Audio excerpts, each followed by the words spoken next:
L'histoire d'Elon Reeve Musk commence le 28 juin 1971 à Pretoria, en Afrique du Sud. Sa mère, May Altman, est canadienne. Elle a un passé de mannequin et s'est reconvertie en nutritionniste. Son père, Errol Musk, lui, est sud-africain. Il est ingénieur mécanicien, promoteur immobilier et possède une mine d'émeraude en Zambie. C'est avec son père qu'il apprend les tâches manuelles, à fabriquer des objets, à faire attention aux détails et à se salir les mains. On raconte d'ailleurs que le jeune Elon fabrique des petites fusées en carton dès son enfance. C'est donc à Pretoria que notre histoire commence, que le jeune Elon grandit et forge ses premières armes. Il faut bien dire qu'à l'école, Elon Musk n'est pas le meilleur élève. Il n'impressionne personne, il est même plutôt timide. Il n'est pas très sportif, assez rêveur, introverti. En fait, il est assez différent des autres enfants à qui il grandit dans cette Afrique du Sud du début des années 80, en pleine apartheid. Pour rappel, depuis les années 50, s'est développée une politique de ségrégation ethnique dans le pays qui consiste à établir des zones spécialement réservées aux Blancs et d'autres spécialement réservées aux Noirs. Elon Musk grandit donc dans l'univers des Afrikaners, les Blancs d'Afrique du Sud qui élèvent souvent leurs enfants dans la violence et la dureté. Son caractère entre un peu en contradiction avec ce qu'on peut attendre d'un jeune garçon à l'époque, d'autant plus qu'il est atteint du syndrome d'Asperger, une forme d'autisme sans déficience intellectuelle et retard de langage, comme il le révélera plus tard. I'm actually making history tonight as the first person with Asperger's to host SNL.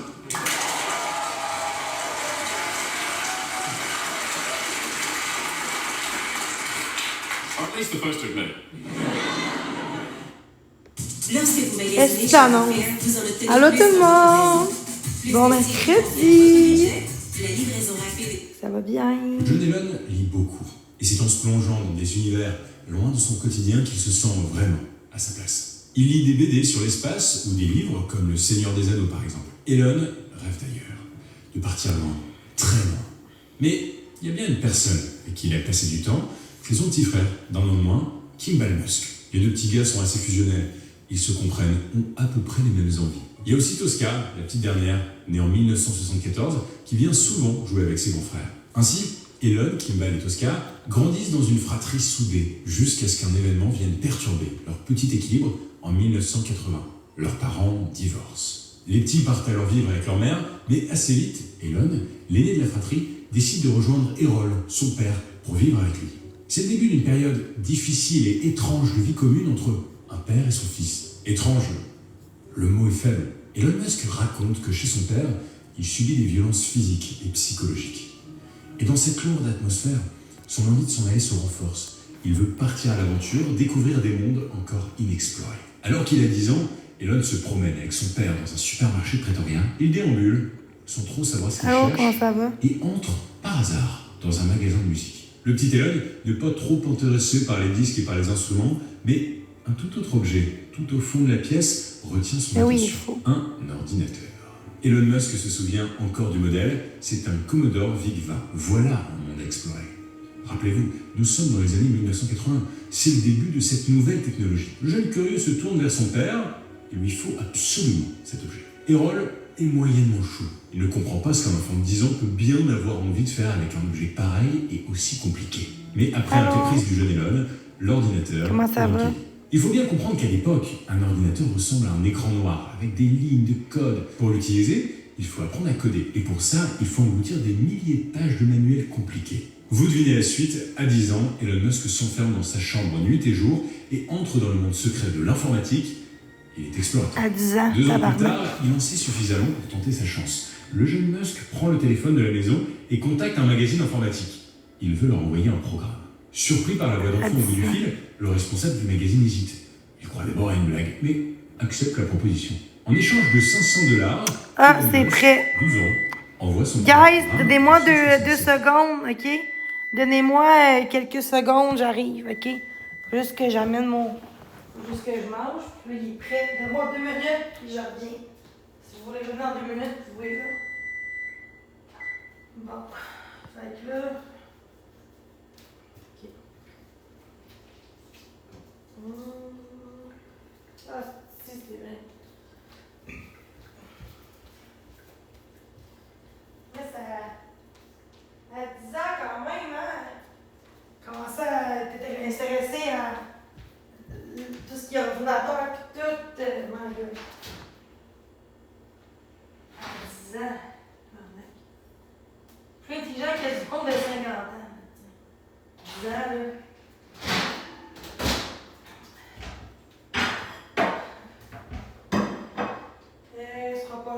juste couper ça. J'ai pas dîné encore. Bon. Oh, ça va être bon. Fait que je reviens, je remets le documentaire d'Elon Musk, ce sera pas bien long.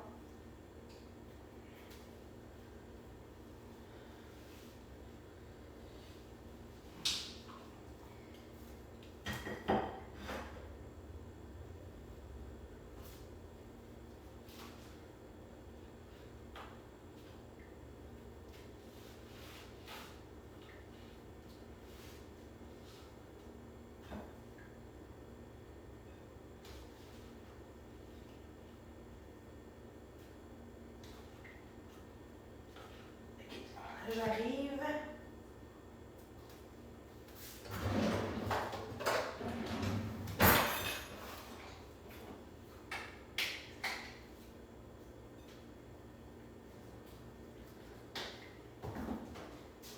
Un peu de poivre, d'épices, épicé.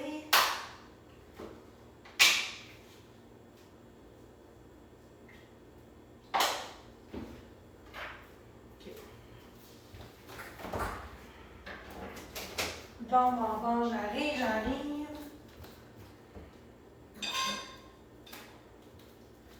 Êtes-vous encore là? Peut-être que non, mais c'est pas grave. On est 46 pareil, OK? OK, ça monte. Bon. Je mange quoi? Du poulet? Je mange pâte au poulet. Bon, êtes-vous prêts, là? Intéressant, j'aime bien le documentaire. Des professionnels. Et alors, ce programme, c'est un jeu. Après tout, ce n'est encore qu'un enfant. C'est ça, je mange. Qu'il a appelé Blackstar, et qui est très inspiré du jeu à la mode de l'époque, Space Invader. J'aime bien le poids. Alors, comment ça va? Mais sa réalisation reste une prouesse. Et les 500 $ en poche, Elon Musk ne court pas s'acheter des bonbons ou des baskets. Il sait qu'il a des progrès à faire et réinvestit tout cet argent dans du matériel informatique et dans des manuels. Il veut encore s'améliorer. Bon instinct. Reste d'annonce, pareil. Just like the vibrant cuisine of Hong Kong. It's all about feeding your soul. Elon Musk grandit, progresse, mais à 14 ans, en 1985, le petit génie est un peu en crise de vie. Même s'il est épanoui dans sa chambre... J'écoute le documentaire de l'histoire d'Elon Musk. L'école. Ses camarades continuent de se moquer de lui, de son esprit rêveur, ils le bousculent et l'appellent Muskrat. Comprenez le rat musqué en anglais. C'est pas très sympa comme surnom. Et à la maison, c'est pas mieux. L'ambiance y est lourde avec son père, une seule solution, relire le guide du voyageur intergalactique de Douglas Adams. Il voyage, il rêve de ciel, d'espace et d'étoiles. En grandissant, Elon Musk a une nouvelle idée, ouvrir une salle d'arcade avec son frère Kimball et ses cousins. Encore une fois, ils font seuls, ils s'occupent de tout. Il trouve un local, un bail commercial, des fournisseurs, mais il a 16 ans 16 ans. Et peut-être, allez un peu vite, pour valider le projet, il faut la signature d'un adulte. Et ni son père ni son oncle n'est partant pour le suivre. Leur projet d'entreprise tombe à l'eau. Et à la fin de son adolescence, une nouvelle idée lui trotte dans la tête, partir aux États-Unis. Elon Musk veut vivre son propre rêve américain. En fait, il ne se sent pas à sa place en Afrique du Sud, qu'il trouve trop fermée, trop violente. Ah, l'Amérique, celle qui a conquis l'espace, la Lune, celle où tout est possible, voilà son nouvel objectif. Et ça tombe bien, puisque, un peu avant ses 18 ans, il est censé être appelé par le gouvernement sud-africain pour faire son service militaire. Mais, au même moment, une nouvelle loi passe, les ressortissants canadiens d'Afrique du Sud peuvent transmettre leur nationalité à leurs enfants. Le jeune Elon saute sur l'occasion. Rappelez-vous, sa mère est canadienne, mais lui, pas encore. Alors, ni une ni deux, il fait toutes les démarches pour devenir canadien, sans regret. Il prépare sa valise, quelques polos, quelques romans, des manuels, son ordinateur évidemment. Elon Musk saute dans un avion, direction Montréal. Enfin, il s'en va. Nous sommes en 1988, le voilà arrivé sur le sol canadien. Pas le même climat, mais c'est pas grave, c'est l'aventure. Dans la poche de son manteau, un papier avec l'adresse d'un oncle. Elon s'y rend et trouve une maison vide. L'oncle a déménagé. Le voilà seul dans Montréal. Il marche direction une auberge de jeunesse. Il n'a pas de projet particulier, il est libre. Après tout, il a du temps devant lui. Ainsi, il vadrouille dans le Québec pendant 1 an. Il fait des petits boulots, peu bien payés, transporte des sacs de grains, il nettoie des chaudières. Et pendant ce temps, en Afrique du Sud, son père n'en pense pas moins. Il trouve qu'Elon est un fuyard et coupe son argent de poche. Assez vite, Elon Musk veut reprendre les études.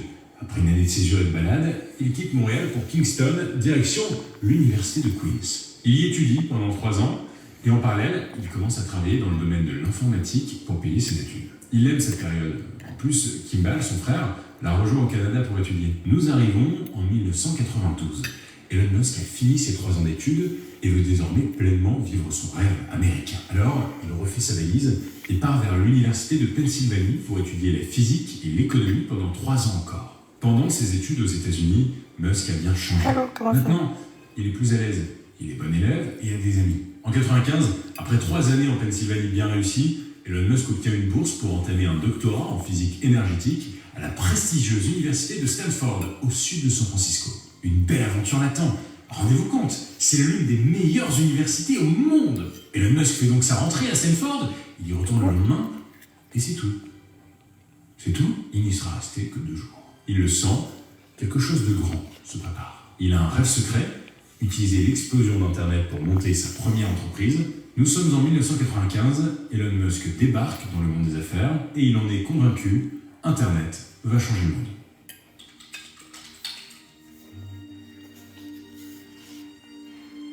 Elon et Kimball Musk ont une idée bien précise. Ils veulent créer une plateforme en ligne qui pourra aider les entreprises à entrer en contact les unes avec les autres. Un peu comme les pages jaunes. Mais sur Internet. Une idée assez révolutionnaire en 1995. Leur problème, c'est l'argent. Mais ils ont prévu le coup. We had no money. We just we slept in our office because we could pay rent either an office or a house. We were like, we'll just do the office. À Queens, ils se sont fait un petit carnet d'adresses. Il commence à connaître du monde. Alors, comme à l'époque de son premier jeu vidéo Blastar, Elon prend son téléphone et tente sa chance. Il appelle une connaissance et essaie de lui vendre le projet. Il est assez doué pour ça. Et finalement, un fonds d'investissement canadien accepte d'investir $3 millions. C'est le début de la première entreprise d'Elon Musk, Zip2. Elon prend assez vite la direction de la boîte et tout naturellement, il en organise le développement. Matériel, publicité et surtout employés. Zip2 fonctionne plutôt bien et Elon Musk se révèle très exigeant. On dit même un peu tyrannique avec ses équipes. En fait, celui qui explique encore le mieux cette période, c'est son frère Kimball. Depuis tout petit, Elon travaille d'une manière assez hors norme, il faut dire. Il a dévoré les manuels de code, il lit 2 livres par jour et apprend par cœur une encyclopédie. Kimball confie que son frère a un côté monsieur je sais tout un peu insupportable. Cette quantité de travail qu'il s'impose à lui-même, il l'exige aussi de ses collaborateurs. Le rythme est effréné, c'est dur, mais ça marche. 4 ans plus tard, en 1999, Elon et Kimball Musk ont bien développé Zip2. Une entreprise informatique propose de les racheter pour $310 millions. Évidemment, c'est surtout le fonds d'investissement canadien qui empoche, mais Elon Musk prend $15 millions en passant, confortable à 28 ans. Ici encore, son état d'esprit n'a pas trop changé depuis l'époque de Blastar. Pour l'instant, pas question de se payer des voitures de luxe, il faut tout réinvestir très vite. Utiliser la technologie, changer le monde. En devenant millionnaire, Elon Musk a étrangement beaucoup plus de contacts avec son banquier, mais il trouve que les virements bancaires sont longs et ringards. Alors, il imagine un nouveau concept. Il veut créer une banque en ligne. L'idée est simple, il développe un programme dans lequel il suffit d'entrer l'adresse mail du destinataire et paf, le virement est fait. C'est comme ça qu'est née XCOM, la première vraie banque en ligne. Bon, alors l'idée est bonne, mais ça pose d'importants problèmes de sécurité pour l'époque. En revanche, Elon Musk va faire un très gros coup avec XCOM. Il a entendu parler d'un autre service de paiement prometteur fondé en 1998 qu'il envisage de racheter. Après tout, pour l'instant, ça ne vaut rien. Ce petit service de paiement simplifié que personne ne connaît s'appelle PayPal. En fait, les locaux de PayPal sont à quelques mètres de ceux de XCOM, sur le même trottoir, à Palo Alto, une ville de la Silicon Valley. Un jour, Elon Musk a créé PayPal à la rencontre des 3 fondateurs d'à côté. Je savais pas ça. Passionné de code et persuadé que leur technologie va changer le monde. Elon est curieux, il veut qu'on lui explique ce système. Voilà ce qu'on lui dit. Hein? Je savais pas, moi. Je pensais que c'était... Avant, il a créé Twitter, je pense, là. C'est pas ça. Là, il fait du IA pis tout, là, mais je sais pas que... Il a créé aussi, genre la Tesla, là, pis tout. Mais... Propriétaire d'ordinateur. PayPal. Le projet final, c'est de développer un système de paiement en ligne complètement sécurisé. Elon Musk est conquis, riche depuis peu et prêt à investir de l'argent. Alors, le voilà actionnaire de PayPal. Je sais très bien ce que vous allez vous dire. Contrairement aux idées reçues, Elon Musk n'a pas créé PayPal. il l'a développé. OK. Développé, c'est le moins qu'on puisse dire. En un an, le service devient fiable, rentable et est utilisé dans tous les États-Unis. Alors Elon fait un calcul assez simple. XCOM ne fonctionne pas, PayPal lui est un grand succès. Il faut les fusionner. En février 2001, à presque 30 ans, il est donc à la tête d'une seule entreprise, PayPal. Les choses vont alors plutôt bien pour Elon, surtout que le gamin rêveur a trouvé l'amour auprès de Justine Wilson, qu'il avait rencontré sur les bancs de l'université et qu'il a épousé en 2000. Côté business, en octobre 2002, il reçoit une proposition. L'entreprise eBay veut acheter la petite pépite du paiement en ligne pour la modique somme d'1,5 milliard de dollars. Ça y est, il se rapproche des géants. Ça ne se refuse pas. La vente est conclue. Elon Musk empoche 175 millions de dollars. Alors que tout semble J'en veux moi prospère, aussi. un drame se joue dans sa famille. Son premier fils, Nevada Alexander, né en 2002, meurt des suites d'un arrêt respiratoire à seulement 10 semaines. On ne sait pas si c'est ce drame qui l'a forcé à se construire une carapace, mais en tout cas, à partir des années 2000, l'image publique d'Elon Musk change. Il commence à se créer un personnage, le patron extraverti original. Cette fois, il s'autorise quelques folies. Une voiture de sport McLaren, un grand appartement à Palo Alto, et puis un petit avion privé. Pas un peu bling-bling, Privé. maîtrisé. Son argent, il s'en sert surtout pour investir. L'année 2002 est un moment assez particulier dans la vie d'Elon Musk. Il est célèbre, riche, PayPal est vendu, et sa vie privée vient d'être chamboulée. Il doit prendre un nouveau départ. Alors, ses rêves d'enfant le rattrapent. Il se tourne vers les étoiles, il rêve d'espace. Une idée lui vient. Il a été récemment assez déçu par les activités de la NASA. Il trouve que depuis les années 70, la conquête de la Lune, de l'espace, elle est un peu ramollie. L'insatiable Elon Musk se dit qu'il faut faire mieux. Et que lui, il compte faire mieux. Alors, sans se poser trop de questions, il fonde une entreprise aérospatiale privée, SpaceX. Depuis longtemps, il a un désir secret, aller sur Mars. SpaceX doit devenir un vrai projet qui pourra faire le travail que ne fait pas la NASA. Well, I think fundamentally the way we help NASA is by lowering the cost of access to space, allowing us to do more interesting things for a given budget.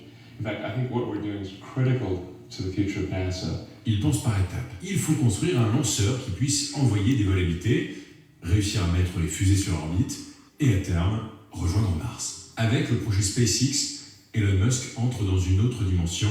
Définitivement, il veut changer le monde. Développer une entreprise dans le domaine aérospatial, c'est long.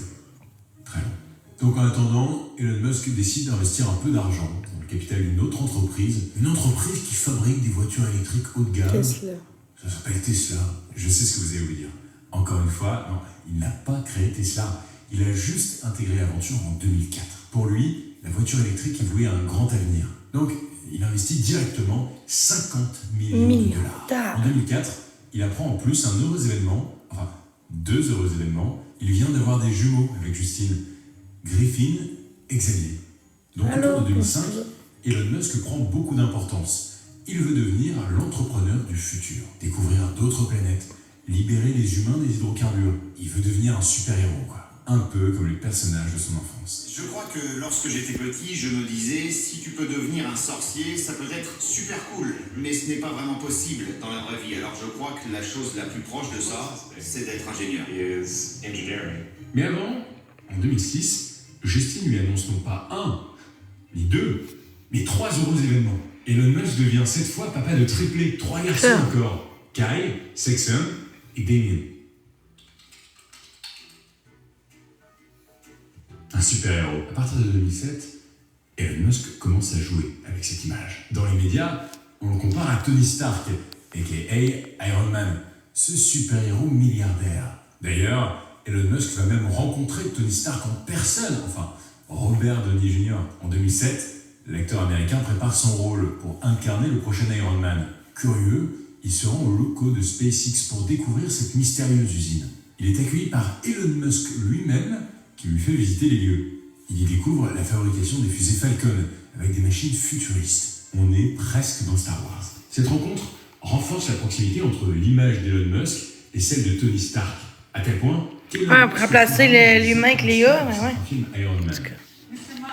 Moi, je suis un peu contre l'IA, là. Ça dépend dans quel contexte, là. Tu sais, mais...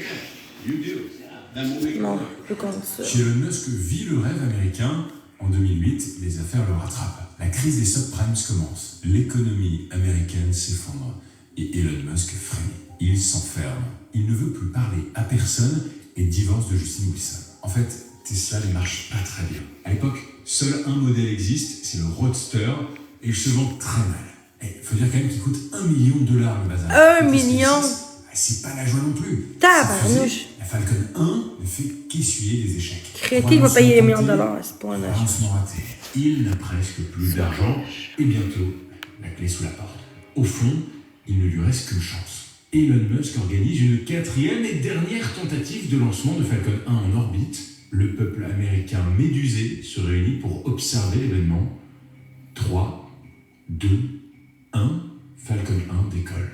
Elon Musk a les yeux rivés sur la fusée. 5, 4, 3, 2, 1, 0. Red stage We have one. liftoff indication. We have liftoff. Ça y est, l'espoir est de retour. Fort de ce succès, il affirme que SpaceX est désormais un acteur incontournable de l'aventure aérospatiale. Son téléphone sonne. La NASA lui propose un contrat de 1,5 milliard de dollars pour organiser des allers-retours entre le Cap Canaveral, une base de lancement des fusées en Floride, et l'ISS, la Station Spatiale Internationale. La NASA vient de lui sauver la vie. Et en fait, ce gros contrat lui permet aussi d'essayer de sauver Tesla. Il investit énormément dans ses voitures électriques et peut enfin lancer une vraie production industrielle pour l'entreprise.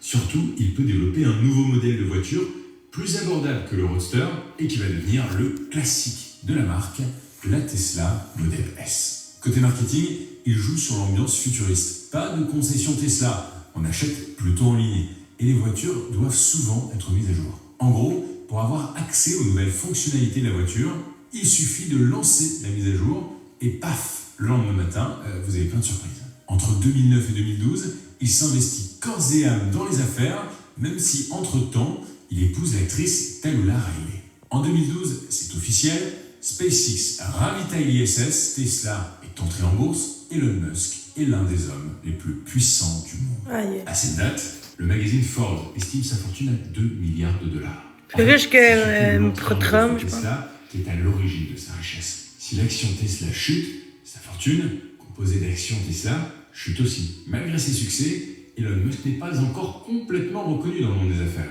On se moque de lui, on le prend pour un illuminé. Mais Voici Crise d'annonce. un VES entièrement électrique. Quand ça coupe, j'haïs ça, là. Avec le plus grand Bon. espace intérieur. en 2013, le magazine international Fortune le nomme homme d'affaires de l'année. Alors, on commence à se dire que c'est du sérieux.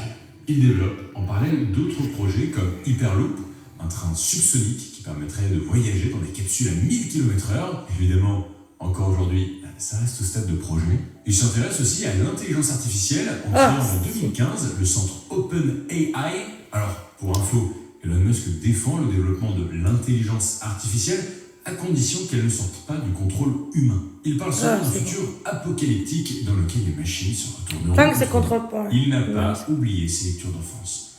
I keep sounding the alarm bell, but until people see like robots going down the street killing people, like they don't know how to react, because it seems so ethereal. AI is a fundamental existential risk for human civilization, and I don't think we appreciate it. L'année 2016 est assez chargée pour Elon Musk. Déjà, l'action Tesla n'a fait que monter en bourse. Sa fortune est estimée autour de 15 milliards de dollars. Il en profite pour monter 2 Maintenant, ils vont remplacer l'humain, hein, c'est sûr. Ça commence déjà. D'implanter des puces dans les êtres vivants, soit pour soigner des problèmes de motricité, soit pour contrôler des objets à distance. Un peu flippant. À un moment donné, ça va être numérique, là. C'est quoi, là? C'est quoi l'affaire numérique, là? Genre, ils vont contrôler tes comptes en banque, ils vont... Il y a un mot avant numérique, là. Ceux qui peuvent me le dire, là. Tu sais, le monde pense que, ce qui se passe, c'est normal. Non, c'est quand même le plus riche du monde, quasiment, là. L'identité numérique, c'est ça. Tu sais, on pense que c'est un sauveur, mais moi, non. Le Musk, en tout cas, je suis pas capable, là. Tu sais, en tout cas. Mais, non, identité numérique. un moment donné, là, le monde, ils vont contrôler ton compte en banque, ils vont savoir ce que tu as dans ton compte, ils vont le contrôler. À un moment donné, c'est le contrôle, là. C'est, tu sais, vous trouvez ça normal, Moi, ce qui me gosse, c'est que le monde sont encore endormis de ce qui se passe, là. D'ici 2030, il a fait un livre, à un moment donné, pas lui, mais quelqu'un d'autre, un livre, d'ici 2030, qu'est-ce qui va se passer dans le monde, tu sais. Ben, oh oui, l'affaire faciale. Faciale, c'est quoi, là, le résonance, non, c'est pas résonance, c'est quoi, là? Avant facial, là, c'est quoi, là? Il va aussi le facial, là. Je cherche le mot. Si l'autre mot avant, bousse la langue. Pas résonance faciale. Mais ça, non, je pense. Ça ressemble à ça, mais c'est pas ce mot-là. C'est, dans le fond, c'est avec ta face identité avec ta face, je sais pas quoi, là. En tout cas, ça va être, tu sais, vous trouvez ça rien, mais c'est rien ce qui se passe en ce moment. Il y a pas grand-chose, là. Ça commence, mais d'ici 2030, c'est là que ça va. Tu sais, c'est dans 5 ans, 2030, c'est pas dans un an, là. Tu sais, d'ici 2030, d'ici 5 ans, là, ça va être pire, là, tu sais. En tout cas. Mais le monde va entendre dans 5 ans pour dire ah, on aurait donc dû se battre plus que ça puis se lever le bout, tu sais, mais tu sais, la vie, quand t'as du cash dans la vie, là, tu peux tout faire, malheureusement. C'est triste, mais il est riche, lui, là. Puis on pensait que c'était un sauveur. Au début, je pense que je le mets un petit peu au début, il y a quelques mois, mais je me rends compte que, en tout cas, mon histoire. Si c'est plus riche du monde, là, pis qui serait contre ce qui se passe, là, il y en aurait tout ce qui est mondialiste pis tout. Il le fait pas. Il pourrait le faire, mais il veut pas. Fait que c'est un complice là-dedans. C'est sûr que Elon Musk est dans la même gang, là. En tout cas, moi, je pensais qu'il était correct, mais je me rends compte que c'est mélangeant, pareil, hein. Tout ce qui est politique, hein. Tout ce qui est... guerre économique, peu importe, en tout cas. C'est peut-être voulu aussi la guerre économique de ici puis États-Unis, là. Tu sais. Avant, on était amis avec eux, c'est eux qui nous protégeaient avant. Tu sais, avant, là, s'il y avait une guerre ici, là, c'est qui nous protège? On n'a pas grand soldats ici, là, on n'a pas grands affaires, là. C'est qui nous protège? Le Canada, c'est les États-Unis. Fait que s'il y avait une guerre ici, là, les États-Unis, ils nous protègent de tout ça. Mais le monde ne comprenne pas. Sauf que le problème, c'est parce que ce qu'ils ont fait, pis tout, ça l'a chié, là. Mais c'est plate, parce que c'était nos amis, c'est nos voisins, puis là, c'est rendu nos ennemis. Puis je comprends qu'on n'aime pas les comme Trump, mais c'est pas une raison non plus de boycotter des enfants. Tu sais, à un moment donné, c'est comme...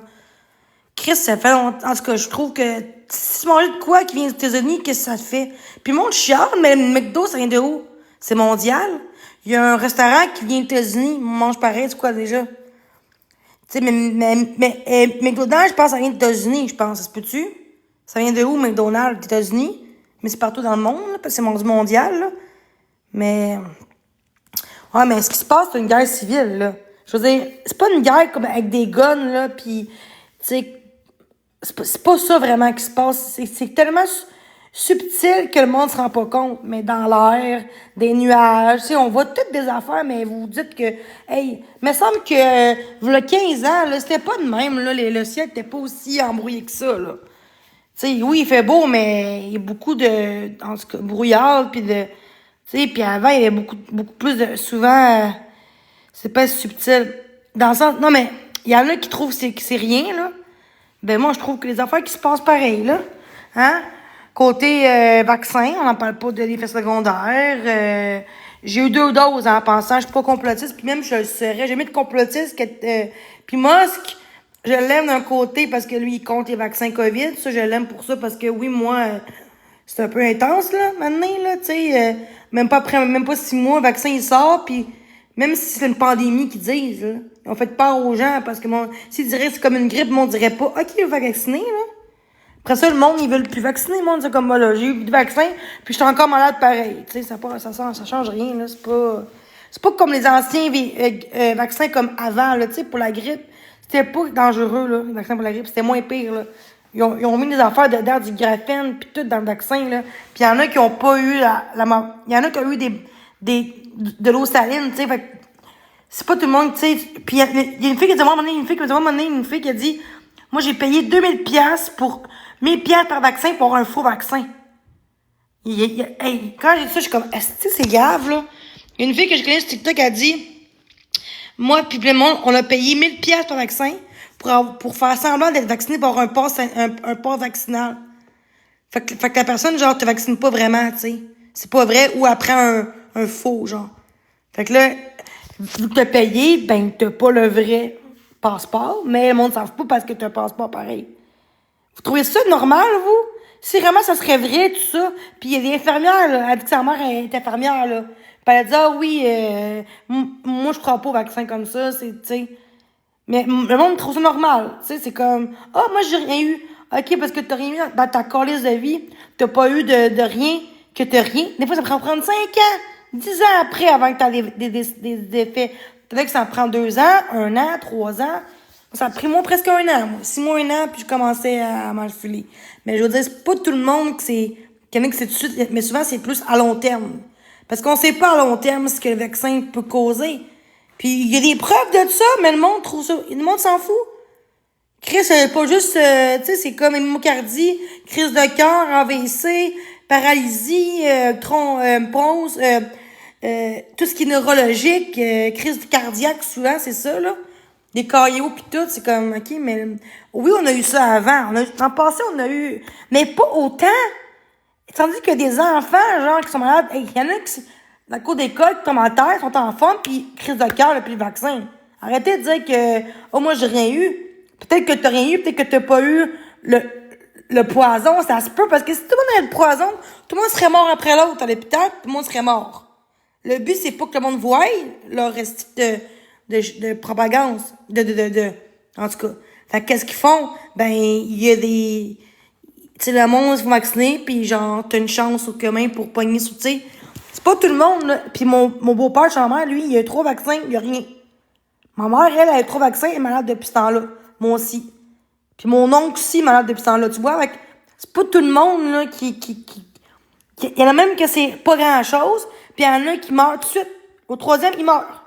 Tu sais, tu comprends-tu? Fait que c'est plate de voir que, je trouve que les gens qui ont pas été vaccinés puis qui ont dit, moi, je trosse pas ça, est-ce qu'ils sont vraiment quelqu'un, puis ceux-là devraient avoir plus de respect, dans le sens qu'ils devraient pas se faire juger parce qu'ils ont pas été vaccinés. Moi, ça me gosse, genre. C'est un choix, vacciné ou pas, là. Moi, que tu sois vacciné ou pas, je m'en calisse, là. Bon, je m'en fous, c'est ta vie à toi. Mais ce qu'ils ont fait, eux, c'est de tout faire pour nous diviser. Parce que depuis la COVID, le monde sont plus chiens après les autres. Le monde se divise. Le monde se juge. Au lieu de s'entraider, est-ce que le monde s'entretue? Déjà que la vie coûte cher, il y a beaucoup plus de santé mentale qui se passe, de monde dans la rue, puis le monde s'entraide moins qu'avant. Parce qu'avant, il y avait beaucoup moins d'itinérance. Il y en avait, mais beaucoup moins qu'aujourd'hui. Aujourd'hui, la vie coûte tellement cher que même quelqu'un qui travaille au Tim Hortons n'arrive même pas. Ah, peux-tu te montrer avec des faits, là? Hey, tabarnak, là. Hey, des faits. Oui, il y a des faits. Ils ont sorti les preuves du vaccin. Des effets secondaires, ils ont tout montré ça. Mon Dieu, hein? Mais c'est ça, va-t'en, toi, là. T'as bien abonné. Moi, du monde, là, je m'excuse, mais du monde qui me juge pour dire ça où t'es faits. Ben, Chris, ils l'ont montré aux nouvelles, les faits. C'est une nouvelle ou, en tout cas, aux nouvelles. C'était montré, là. Mais une fois, mais ils ont pas plus montré que ça. Ils ont pas plus parlé de ça, tu sais. Est-ce que ça m'écoeure? Non, mais est-ce que ça me gosse? Non, mais on me dit que je suis pas normale. Des fois, ça prend pas l'université pour comprendre des affaires de même, hein? Tu sais, excuse-moi, mais il y en a même que, depuis la COVID, ils sont comme, moi, je crois pas. Et mon ex, là, 0 dose, jamais été à l'hôpital. Quasiment de sa vie. Puis il était malade. J'étais malade. Puis moi, tout le temps des grippes, des gastro, des pneumonies, des malaises, des infections. Puis lui, il attrapait pas. Puis on couchait ensemble, on restait ensemble. Puis il attrapait même pas ce que j'avais. À toutes les semaines, à un moment donné, j'étais malade tout le temps. J'étais comme tabarnak, c'est pas normal. Pourtant, je suis vaccinée, câlisse, ça devrait m'aider plus que me rendre malade. Ça te rend plus malade que le contraire, c'est pas normal, là. Mais voilà. Mais c'est ça, je dis. Là, ils vont dire, j'ai 3 doses puis je suis correct. Ben, t'es peut-être soit chanceux ou que c'est pas tout de suite encore. Ça dépend. Puis je trouve que ça change le monde dans le crise, je trouve. On dirait que ça change notre pensée, notre façon d'être, parce que c'est comme des robots, genre, t'as pas de cœur, pas d'empathie, mais ça, en tout cas. peut-être quoi, mais moi, peut-être que moi, j'ai gardé les bonnes valeurs malgré tout, mais mon tout, des fois, à vous, hein? T'as-tu remarqué ça? Ceux qui ont 3-4 doses, c'est pire. Plus que t'as 2 doses, mais c'est mieux 0 ou 1, c'est moins pire.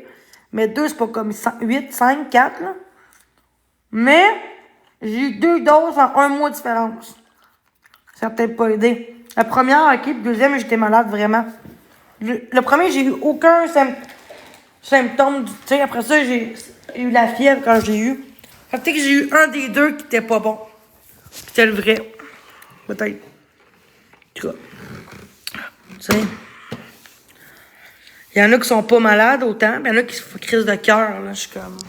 Tabarnak, c'est triste, pareil. Puis on parle pas encore. Hey, des médecins qui disent que ça peut être ça, puis il y en a qui disent que c'est pas ça. Tu vois bien qu'il y en a qui sont capables de dire la vérité, là. Tu sais, puis les médecins, eux, qui disent qu'ils sont là pour notre survie, puis pour notre santé, ils s'en calissent. Eux, de dire, prendre des choses naturelles, et s'ils veulent qu'on prenne ci, qu'on prenne ça, puis... Hey, du sirop, là, c'est bien mieux du sirop, genre du miel, tu sais, chaud, là. Comme du thé, là, au miel, là. Ça t'aide vraiment pour la gorge que du sirop, genre plein de chimiques dedans qui piquent, genre qui nous vendent, là. C'est ça des recettes de grand-mère. Parce que dans l'ancien temps, là, il n'y avait pas de choses, autant de médicaments que ça dans l'ancien temps. Fait que les remèdes de grand-mère existaient plus. À cette heure-là, il y a même des affaires pour aider contre la digestion, contre les mal de tête. Il y a plein d'affaires, là, qui peut, cherche le mot, qui peut remplacer. Ah, si t'es niaiseux. Je te parle que du vrai miel biologique, c'est quand même santé. Là, je m'excuse, là, ben, c'est naturel. Je te parle du miel biologique, c'est naturel, le miel biologique. Arrête, là. L'eau, c'est du HDO2. Ben, c'est sûr que dans l'eau, ils mettent tellement des affaires dedans, ils mettent des cochonneries dedans. C'est sûr que l'eau est pas bonne, mais ça reste que, Chris, dans l'ancien temps, c'était pas de même, hein. Il y avait moins de monde qui mourait aussi dans l'ancien temps. Mais, là, 20 ans, 30 ans, c'était moins épais. Tu vois, ton seul argument, mon esti, c'est juste ça. Au lieu de dire, je comprends, il y a plus de morts, tu sais, pis vive et laissez vivre, tu sais. Non, ton seul argument, c'est juste ça. Là. Bye bye, là. Ton 57 abonnés, foutu dans ton petit nanus, là. Chris, que ça m'écoeure, moi, du monde. Après ça, on me dit que je bloque le monde. Chris, vous me jugez parce que je parle en respect. Vous autres, vous me jugez, genre. OK, mais c'est parce que je parle du miel biologique, là, tabarnak, là. Ben, c'est bien mieux que des médicaments qui nous prescrit, Chris. C'est comme hey, savez-vous ça? Que des activants, là, c'est aussi pire que la coke, hein? C'est tellement, là, c'est très chimique, hein, du activant. Mais vu que c'est un médecin, ben, c'est correct. Ça le dit, c'est du court terme. Fait 5 ans, je prends ça. Puis psychiatre dit, c'est correct, t'auras pas d'effet, puis, c'est de menteur. J'ai lu, moi, mes sources, là. Des médecins normaux qui disent, moi, je prescris pas ça à mes patients trop longtemps parce que ça peut créer une dépendance. Puis c'est quand même très fort puis chimique comme médicament, pareil, là. Pas parce que c'est prescrit par un médecin, Chris, que c'est bon, là. Tu sais, il y en a ouais, moi, c'est du Ignac. Mais c'est ça. Tu sais, moi, je sais, mais tu sais, dans le sens que du activant, là, moi, je prends aussi du... Tu sais, je trouve que je suis pas contre des médicaments, mais à un moment donné, c'est parce que, regarde, tabarnak, là. Des activants, c'est pas censé être du long terme, c'est censé être c'est un plaster, parce que à chaque fois que tu prends plus, après quelques heures, ça fait plus effet ton médicament, là. C'est juste du court terme. Faut qu'il prescrit des antidépresseurs. Oui, c'est peut-être moins épais, mais ça crée moins de dépendance aussi. Parce que c'est 1 par jour, c'est tout. Mais l'activant, là, ça dure quelques heures, puis tout t'en prends comme des pilules, exemple. Je parle l'exemple. Il y en a que c'est le même, là. Toutes les 6 heures, il en prend. Je suis comme tabarnak, tu sais. Quand t'es à 6 heures. Mais un médicament qui dure 24 heures, ça prend une fois. Puis pendant quelques semaines, après ça t'aide beaucoup l'anxiété ou la dépression, là. Tu sais, c'est comme un plaster tout le temps. Tu sais, tu guéris pas de bobo, tu mets un plaster, mais ça guérit pas, là. Dans le sens que, tu sais, tu mets un plaster, mais c'est juste ça, temporairement, là. Fait que tout ce qui est activant, tout, c'est censé être temporaire, là, même pas 1 mois en général. Ça fait 5 ans que je le prends, là. Chris, pour ça, je suis accro, mais accro. Moi-même, tranquillement, je le diminue, là. J'avais pas personne dans mon live, hein, je m'excuse, mais moi, non. Fait que comme plein de fois que tu viens dans mon live, puis tu demandes des invitations, mais moi, je veux pas. Puis au pire, je vais vous laisser. Fait que passez une belle soirée, tout le monde. Bye bye.